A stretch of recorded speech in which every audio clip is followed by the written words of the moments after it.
이의 할개전에 대해서 살펴보도록 하겠습니다. 이 글은 글쓴이가 눈먼 암탉이 병아리를 기르는 모습을 관찰한 바를 토대로 올바른 자녀 교육의 방식을 밝히고 있는 수필입니다.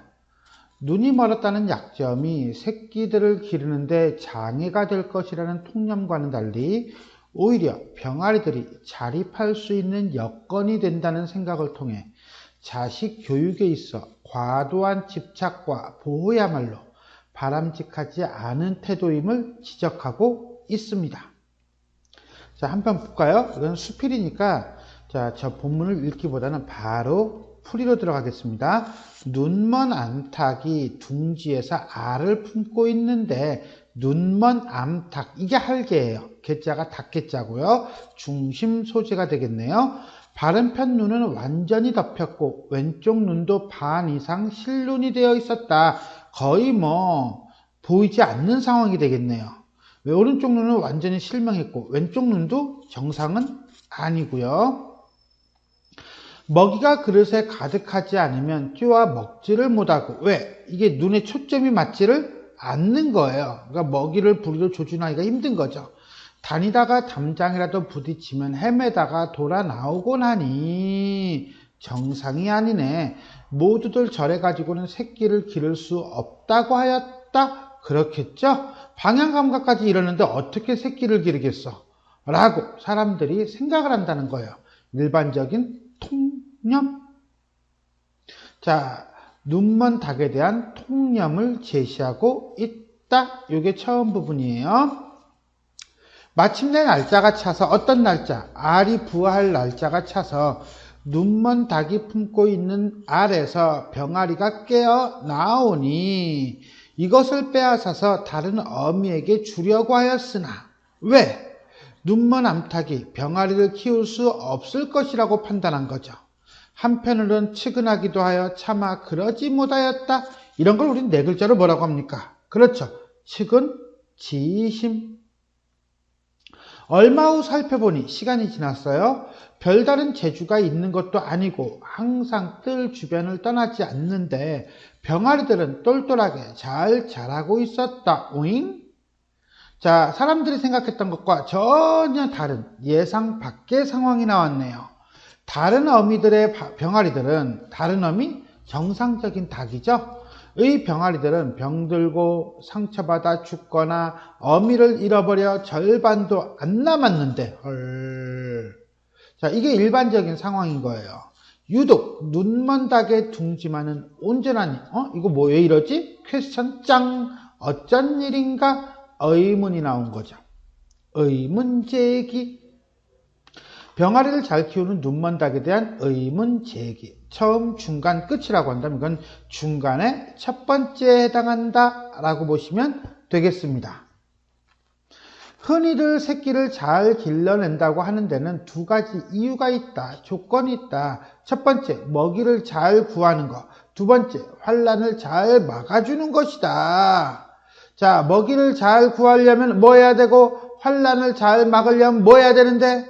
그래, 먹이를 잘 구하려면 일단 건강해야 하고, 환란을 잘 막으려면 일단 싸나워야 돼. 드세야 돼. 그래야지 어떤 시련을 이겨낼 수가 있는 거야. 라고 흔히들 얘기합니다. 여기 흔히들. 보편적 통념이죠. 새끼를 잘 기르기 위한 일반적인 조건.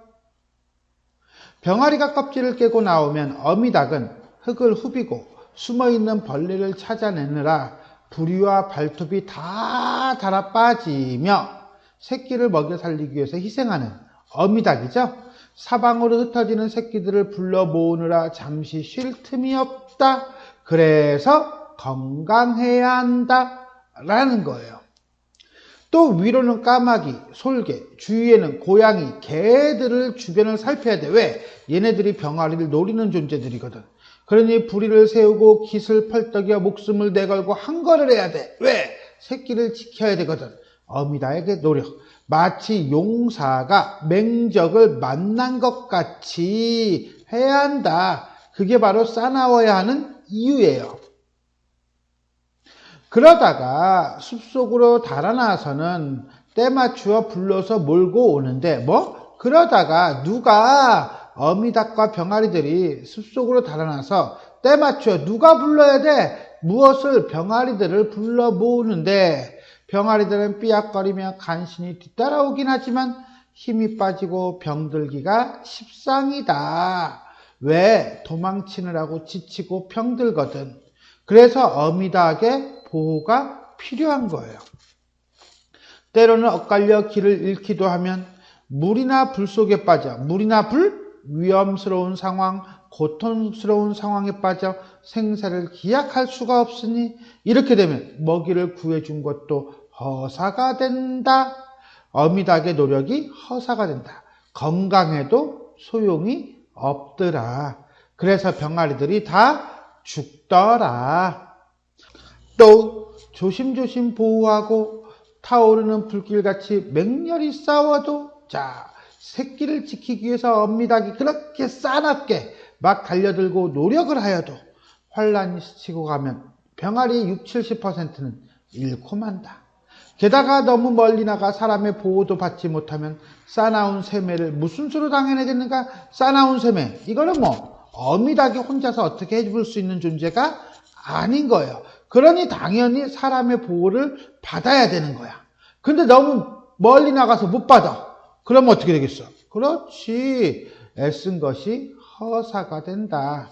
어미닭이 아무리 싸나워도 소용이 없더라. 그래서 일반적으로 닭들이 병아리를 다 잃고 만다. 여기까지. 중간 부분 두 번째. 보통 어미닭이 병아리를 키우는 방법과 그 방법은 건강하고 싸나운 것인데 그 방법만 가지고는 해결이 안 돼. 너무 어려워. 자식 키우기가 너무너무 힘들어. 그런데 저 눈먼 닭은 하나같이 이와 모두 반대이다. 건강하지도 못해. 싸납지도 못해.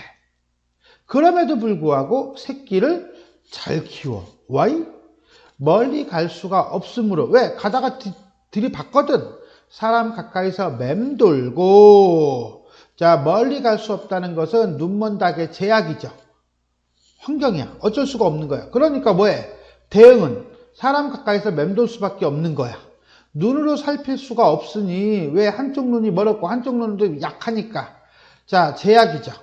항상 두려운 마음으로 행동을 조심조심하며 노상 끌어안고 감싸준다. 대응이에요. 그리고 보니까 눈먼 닭의 제약이, 신체적 제약이 대응의 변화를 준다 안 준다? 준다는 거죠. 근데 사람 가까이 있으면 사람의 보호를 받을 수가 있겠네요. 그러므로 힘쓰는 흔적은 보이지 않아도 병아리들은 지들끼리 알아서 뭐예요? 자생력을 키우는 거죠. 자립성이 커지는 거예요. 쪼아먹고 자라난다. 무릇 병아리를 기르는 것은 마치 작은 생선을 삶는 것과 같아서 작은 생선을 삶을 때 어떻게 해야 돼요? 살살 해야죠. 막 삶는다고 휘저으면 다 부서져 버린단 말이에요. 교란시키는 것이 가장 금기인데 한마디로 뭐야? 이거 잘 구워야지 하고 막 뒤집고 하면 돼? 안 돼? 안 돼. 그냥 놔두는 거야. 과도한 보호, 과도한 접근, 시도는 오히려 안 좋다는 거죠. 저 눈먼 닭은 지혜가 있어서 그러한 것은 아니겠으나 설마 닭이 그런 것까지 다 기억을 하겠어? 하지만 우연히 그것이 다 어떻게 됐어요?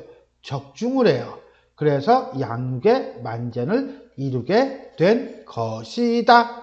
결국은 뭐야? 눈먼 닭의 양육 방식이 오히려 더 효율적이다 라고 볼 수가 있겠네요. 눈먼 닭이 병아리를 키우는 방법은 뭡니까? 결국 뭐예요? 그냥 사람 곁에 있고 그 다음에 뭐예요? 그냥 감싸 안기만 하는 거야. 그리고 병아리들이 다 지들이 알아서 할 수 있게끔 자립성, 자생력을 키워주는 거야. 과도한 보호를 하지 않았던 거야. 근데 그게 오히려 더 효율적이었다는 거죠. 사물을 양성하는 방도는 한갓 젖먹이는 은혜, 물질적인 조건, 먹여 살리는 것에 달려있는 것이 아님을 이제야 알겠다. 깨달은 거죠. 통솔하되 제각기 자기 자신의 삶을 이루도록 한다는 거예요. 이게 양성의 본질이야. 교육의 본질이야. 스스로 알아서 살아갈 수 있도록 한다는 거예요.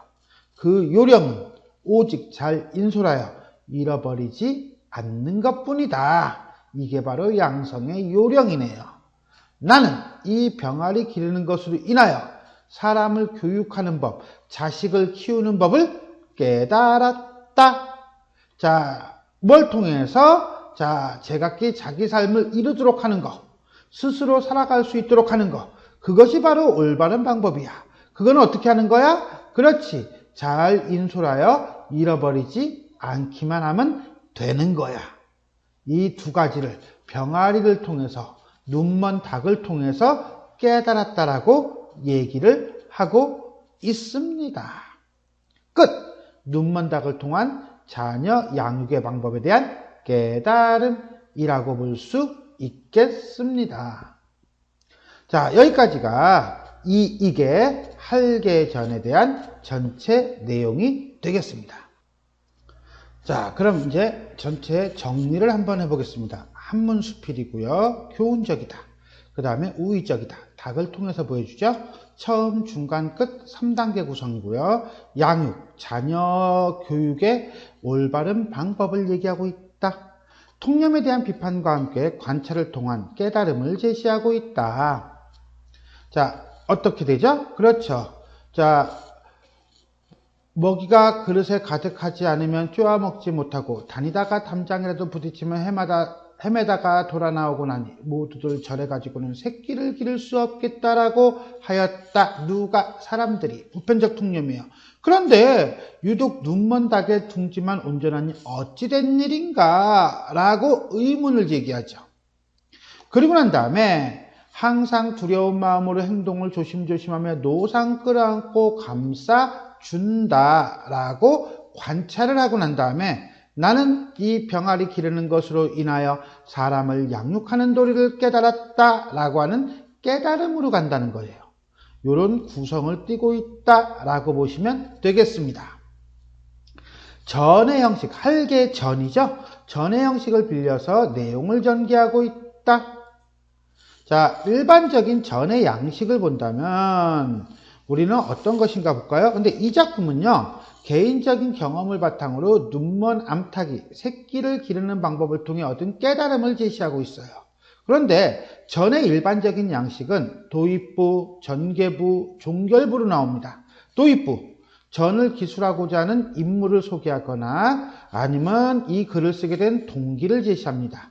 전개부, 인물의 행적과 특성을 일대기적 구성 내지는 시간적 구성에 따라서 구체적으로 서술합니다. 종결부, 서술자가 개입하여 논평하는 형태로 인물의 행적에 대한 의의를 제시합니다. 이게 전이 가지고 있는 일반적 구성이에요.